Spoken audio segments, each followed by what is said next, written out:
Oh, hello everyone, a happy April. Realized I hadn't done my April's monthly video, and it's the last day of April, so I got to get going. You can see I've got a couple of whips on the table here. I've got Torgaridon for the old Imperial Fists. Got some old, the pushfoot ones that came from like one of the starter kits. I think I got it on a discount. I still got the Death Guard rattling around here someplace, and I've been trying to remember my yellow recipe that I did for these guys, who turned out pretty well. And you can tell the yellow's a little different. This guy's a little washed out. Lighter yellow than this guy. And it was after, trying to recreate the recipe on these and on Torgaridon and these other two guys.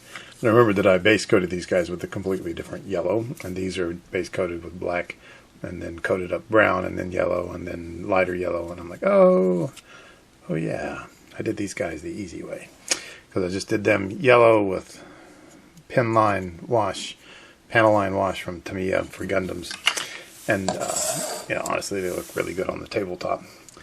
But, been doing some work. I got together the Death Crown Inheritor, Anya. Got that one from Kingdom Death the other week. And decided, instead of just putting them in the box with all the other Kingdom Deaths that I'm going to get around to eventually one of these days, I was going to put them together and build and paint them. So she's put together. I need to fill the gap here in her cloak with some either green stuff or some of the perfect plastic putty. I need to work with the perfect plastic putty just because it's something I haven't worked with enough, and so I'm not very good at using it. I did build up and paint the Death Crown Inheritor Anya, the bigger version, and you can again see that I did not get my green stuff and my perfect plastic putty correct. Well done on her. It looked good even with the base coats, but once I got this, the skin done pretty well and got up to the wash is what pulled out the cracks that I had left in the skin and then whatnot.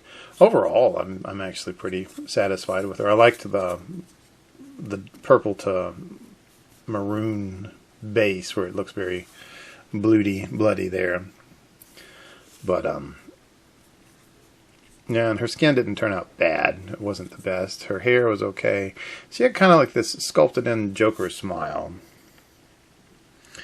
which I am not the best at painting faces or painting makeup or anything like that. And so she looks like a crazy lady with an old tarnished crown.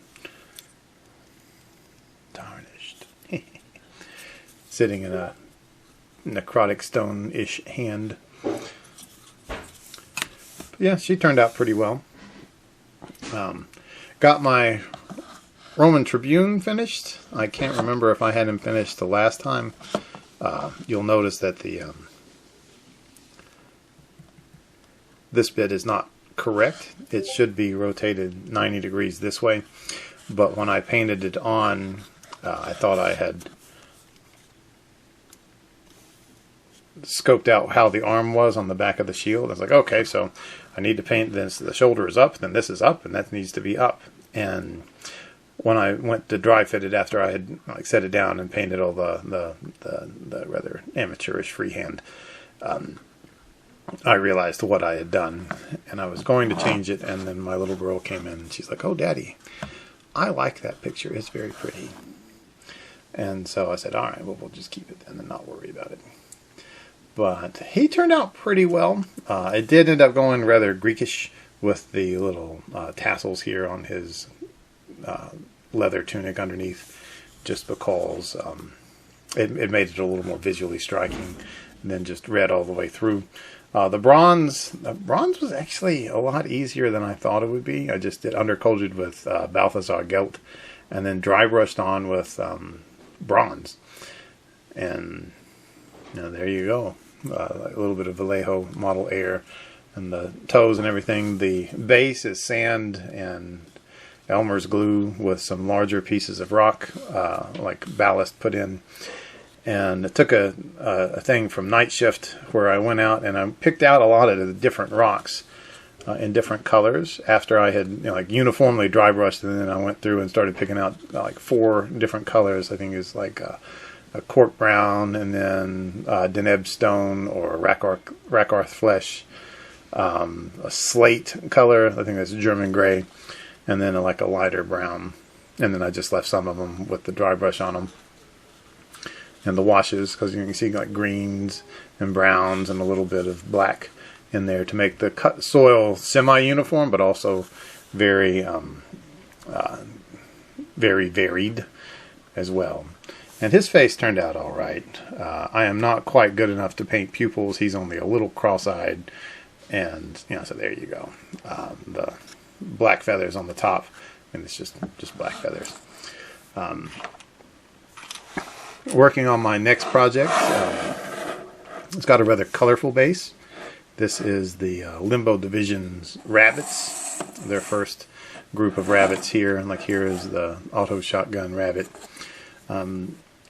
Working with the fur, I'm going to need to do some stuff to lighten it up and probably get a uniform wash on the bunny fur, just to get more definition in the fur.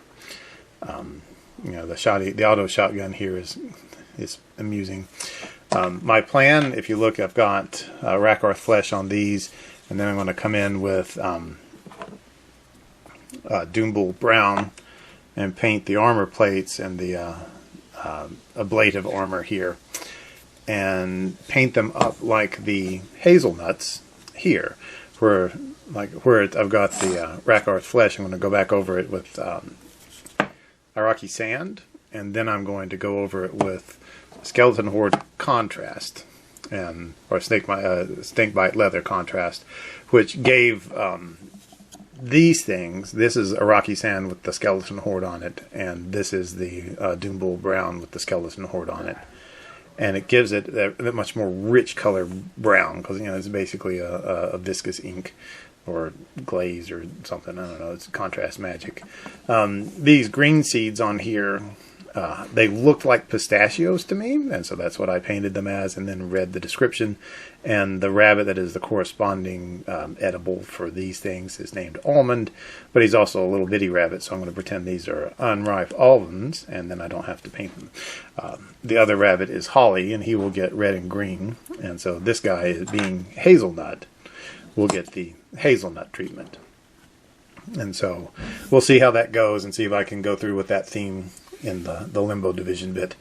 But overall, it's been decently productive for the month of March and April, because I think my more recent video was in mid-March, middle March. But I've had various trips, various things to do. My tenure on committees and my local nonprofit has been eating up a lot of my time, and started tutoring in a middle school to help kids be able to pass their end of the year math tests, so they can not have to be a 7th grader again. So we'll see how all this goes, and see what all I need to do to get things done. But anyway, I hope you guys are having a nice April, getting ready for May. Hope that your allergies aren't as bad as mine currently are, because boy howdy, it's getting pretty dusty down here in the south. Anyway, hope you guys have fun, and I'll talk at you later. Adios.